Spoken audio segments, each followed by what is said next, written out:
রাজনীতির ময়দানে আওয়ামী লীগের যে প্রাসঙ্গিকতা এটা কোনো অবস্থাতেই বন্ধ করা যাচ্ছে না। রাজনীতির যত আলোচনা, নির্বাচনের মাঠের যে খোঁজ খবর বা ময়দানে রাজনীতির যে আওয়াজ, প্রায় সবখানেই আওয়ামী লীগ। ইতিবাচক, নেতিবাচক, ভয় ভীতি, পক্ষে বিপক্ষে যেভাবে হোক না কেন, যে রাজনৈতিক দলই নির্বাচনে অংশগ্রহণ করছেন তারা একটু সুযোগ পাওয়ার সঙ্গে সঙ্গেই আওয়ামী লীগের প্রসঙ্গ আনছেন। তো আওয়ামী লীগের প্রসঙ্গ আনতে গিয়ে কেউ ভয় দেখাচ্ছেন, আমাদেরকে ভোট দিন বা বর্তমান ইউনিট সরকারকে হাতকে শক্তিশালী করুন, ভালো একটা নির্বাচন দিন, আদারওয়াইজ আওয়ামী লীগ চলে আসবে। আর আওয়ামী লীগ আসলে কি হবে?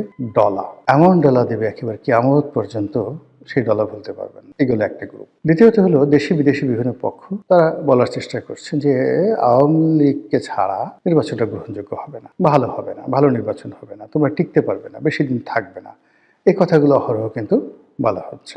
এরপরে যে জিনিসগুলো করা হচ্ছে সেটা হলো অনেকে ভয় দেখাচ্ছে যে ইতিপূর্বে আওয়ামী লীগের মতো একটা বড় দল, তারা নিজেরা নির্বাচন করেছে বিএনপিকে ছাড়া, তবুও তারা টিকতে পারলো না, গ্রহণযোগ্যতা পায়নি। এত উন্নয়ন, এত ডেভেলপমেন্ট, এত কিছু করার পরও শেষ পর্যন্ত তাদেরকে পালাতে হলো। তো সেক্ষেত্রে আওয়ামী লীগ এবং তাদের যারা সহযোগী রাজনৈতিক দলগুলো রয়েছে, সেই রাজনৈতিক দলগুলোর 50% ভোটার তাদেরকে বাদ দিয়ে তোমরা যে নির্বাচন করতে চাচ্ছ সেই নির্বাচন তোমরা বেশি দিন টিকতে পারবে না। এই কথার বাইরে আবার অনেকে বলার চেষ্টা করছেন, ওরে বাবা, আওয়ামী লীগের অবস্থা জানো? এদের মতো বদমাইশ কোনো দল আছে? পরতে পরতে এদের যাকে বলে শয়তানি বুদ্ধি, কোথায় বোমা মারতে হবে, কোথায় ককটেল ফুটাতে হবে, কার কোন জায়গায় বাঁশ দিতে হবে, কোথায় যাকে বলা হয় বট বাহিনী লাগাতে হবে। আপনি বোঝার চেষ্টা করুন যে গত 15টি বছর আওয়ামী লীগ আর জামাত একে অপরের সঙ্গে এভাবে মিশেছিল, আওয়ামী লীগও টের পায়নি যে তাদের মধ্যে জামাত আছে, আর জামাত আওয়ামী লীগের সঙ্গে থাকতে তাদের কোনো অসুবিধা হয়নি। তো সেই আওয়ামী লীগ যদি বিএনপি ক্ষমতা আসে, জামাত ক্ষমতা আসে, তাহলে তারা তাদেরকে স্বস্তিতে ঘুমোতে দেবে, খেতে দেবে, পড়তে দেবে, এটি কল্পনা করা যায় না। কাজেই সবাই আওয়ামী লীগের সঙ্গে একটা সমঝোতা করা, অথবা আওয়ামী লীগকে নির্মূল করা, অথবা আওয়ামী লীগকে একেবারে পুরো রাজনীতির ময়দান থেকে উচ্ছেদ করা, এই বিষয়গুলো নিয়ে ব্যাপকভাবে গবেষণা করছে, হুমকি ধামকি দিচ্ছে, সতর্ক হচ্ছে এবং আওয়ামী বিরোধী একটা প্যাক্ট তৈরি করার চেষ্টা করছে। কিন্তু এখানে পথে ঘাটে মাঠে যে সমস্যাগুলো দেখা দিয়েছে সেটা হলো সিন্স 1954 আওয়ামী লীগ যে কোনো কারণেই হোক গরিব মানুষের মধ্যে তাদের যে আদর্শের, রাজনীতির আদর্শের যে বীজ, এটি বপন করতে পেরেছে। তাদের যে প্রতীক, এটি হলো নৌকা, গরিব মানুষের বাহন। এবং এখনো পর্যন্ত আবহমান বাংলায় নৌকার যে কার্যকারিতা, অপরিহার্যতা, এটি আপনি অন্য কোনো বাহনের সঙ্গে তুলনা করতে পারবেন না। টিল নাও এখনো পর্যন্ত নৌকা 1 নম্বর পরিবহন। 2 নম্বরে যেটি আছে সেটি হলো এই দলটি গরিব মানুষের দল। তারা ক্ষমতা আসলে গরিব মানুষের জন্য সবকিছু করে, বিনামূল্যে তাদেরকে ঘর দেয়, টিউবওয়েল দেয়, 10 টাকা কেজিতে চাল দেয়, ইত্যাদি ইত্যাদি নানা রকম কথা। এখন তারা হয়তো কিছুই দেয়নি, কিছুই করেনি, কিন্তু ওই যে একটা রিক্সাওয়ালা, শেখ হাসিনার জন্য তার, শেখ হাসিনা নাই, সে কাকে ভোট দেবে, এই ধরনের কথা দেখেন ভাইরাল হয়ে গেছে। লোকজন জিজ্ঞাসা করছে যে শেখ হাসিনা যদি আবার আসে তাকে ভোট দিবেন? তারা বলে হ্যাঁ, অবশ্যই দেব। এই যে বিশাল অভুক্ত শ্রেণী, বিশাল অভাগা শ্রেণী, প্রান্তিক জনগোষ্ঠী, যাদের সবাই নৌকা, শেখ হাসিনা, বঙ্গবন্ধু, এদের জন্য পাগল। এবং পাগলের সাথে আপনি কিভাবে রাজনীতি করবেন? মানে আপনি কাউকে যদি বুঝাতে পারেন, বুঝানোর মতো একটা জায়গা থাকে। অনেক লোক বলে যে আমি হলাম, আমাদের বরিশালের আঞ্চলিক ভাষা, হিদলা পড়া আওয়ামী লীগ। আমি যখন করতাম, আমি যখন বিএনপিতেও গেছি, হাসতে হাসতে আগে আসলো যে এমপি সাহেব কাজটা করলেন কি, আপনি আওয়ামী লীগ ছেড়ে বিএনপিতে গেলেন, এই দেখেন আমাদের আওয়ামী লীগ করতে করতে শরীরে হিদলা পড়ে গেল, জীবনে কিছুই পাইলাম না, কিন্তু আওয়ামী লীগ তো ছাড়ি নাই, আপনি আওয়ামী লীগ ছেড়ে গেলেন কেন? আপনি এই কথা কি জবাব দেবেন বলেন? পরনের কাপড় ছেঁড়া, গায়ে গেঞ্জিটি পর্যন্ত নেই, কিন্তু মানে মুখ ভরা হাসি, দাঁত অনেকগুলো পড়ে গেছে, পান খেতে খেতে কালো হয়ে গেছে, আওয়ামী লীগ করে। এখন আপনি তাদের বিরুদ্ধে কিচ্ছু বলতে পারবেন না, বললেই সে আপনাকে আক্রমণ করে পড়বে। এইরকম একটা যাকে বলা হয় ফ্যানাটিক, একটা দুটো নয়, লক্ষ লক্ষ। এখন ঢাকা শহরে কত লাখ লোক রিক্সা চালায় বলেন তো আপনি, বা সারা বাংলাদেশে রিক্সা আছে কত? এই রিক্সাওয়ালাদের মধ্যে 99% লোক আওয়ামী লীগ করে, কেউ জামাত করে না, কেউ বিএনপি করে না। ঠেলা গাড়ি চালায় কত মানুষ, বুয়া আছে কত, এই বাংলাদেশে কত বুয়া আছে, গ্রামের কৃষক আছে কত, মেহনতি মানুষ, কুলি মজুর মোটে আছে কত, নাপিত আছে কত, ধোপা আছে কত, যে দেখেন 99% লোক তারা আওয়ামী লীগ করে, সব হিদলা পড়া আওয়ামী লীগ।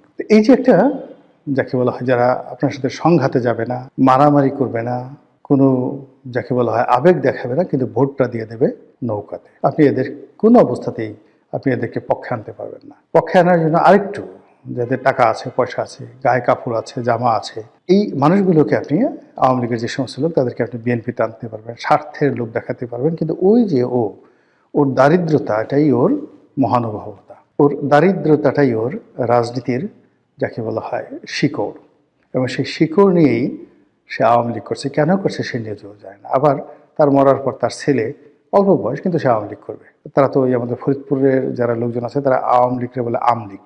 আর পরবর্তীতে যেখানে আমি নির্বাচন করেছি বরিশাল, সেটা ওরা আবার আওয়ামী লীগ বলে না, ওরা আওয়ামী লীগই বলে আর কি। তো যেটা বলছিলাম যে এই যে তাদের যে একটা ফান্ডামেন্টাল গ্রুপ আছে, এটা তাদের একটা মূল পুঁজি, তাদের বিনিয়োগ, তাদের অ্যাসেট, এটার উপর নির্ভর করে তারা অনেক কিছু করে। এরপরে যেটা আছে সেটাও তাদের একটা খুব ডেডিকেটেড কর্মী বাহিনী আছে। বাংলাদেশে এখন পর্যন্ত যে রাজনৈতিক দলগুলো রয়েছে তাদের সবার চাইতে সবচেয়ে ইফেক্টিভ, সাহসী তাদের একটা কর্মী বাহিনী আছে, এবং এরা খুবই খতরনাক।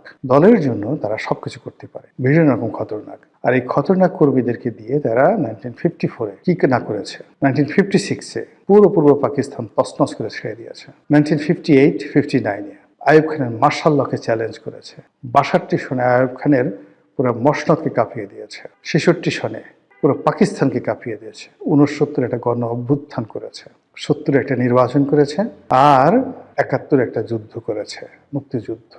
ফলে 1952 থেকে 1972 পর্যন্ত প্রত্যেকটি বছর, মানে 52 থেকে 72, 20 বছর, এই 20 বছরের যে সংগ্রামী জীবন, এই সংগ্রামী জীবনে তাদের যে রাজনীতির কৌশল, রাজনীতির পারঙ্গমতা, রাজনীতির সফলতা এবং রাজনীতির যেটাকে বলা হয় অ্যাচিভমেন্ট, প্রাপ্তি, এর সঙ্গে আপনি এশিয়া সাবকন্টিনেন্টের অন্য কোনো রাজনৈতিক দলের এই glorious 20 years of success in the field of politics, revolution, liberation war and মানে ইলেকটোরাল পলিসিতে সরকার গঠন করে রাষ্ট্র চালানো, চুয়ান্নতে তারা সরকার চালিয়েছে।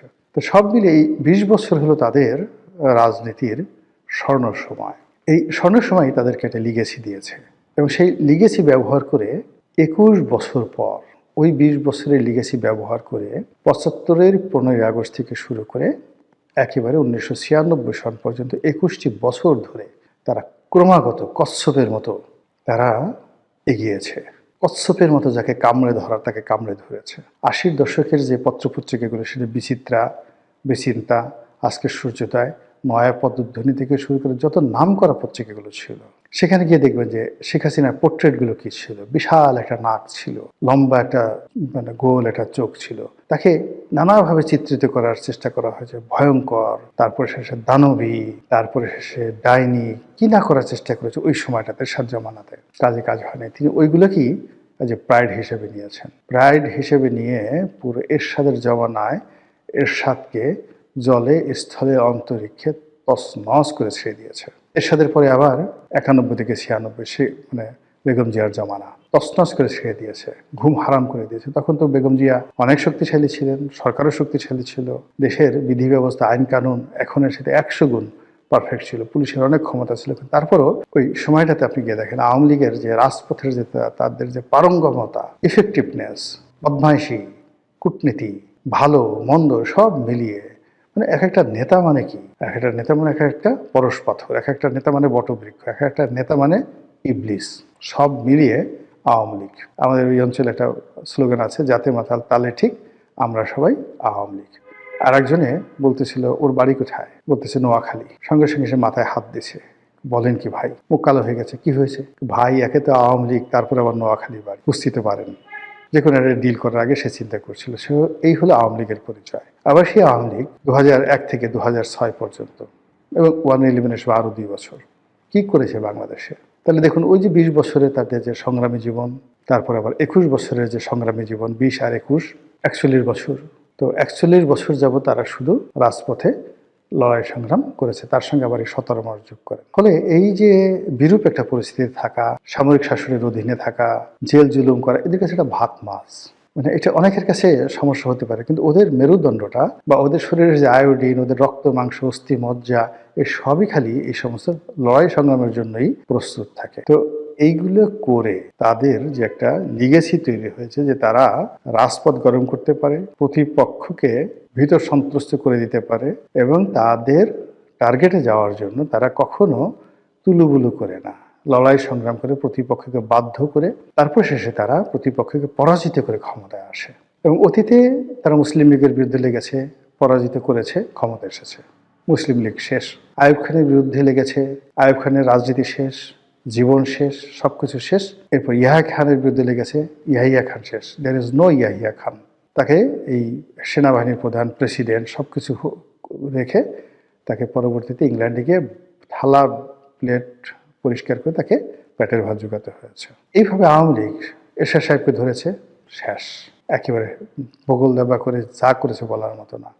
এইভাবে যখন তারা যাকে টার্গেট করেছে, ক্যান্সারের মতো, একেবারে ক্যান্সারের মতো শুষে, রক্ত শুষে, ভ্যাম্পারের মতো, ডাইনির মতো, মশার মতো, যেভাবে বলেন না কেন, যাকে টার্গেট করেছে তাকে ধীরে ধীরে ধীরে ধীরে পুরোটা শেষ করে দিয়েছে। এই যে আওয়ামী লীগের লিগেসি,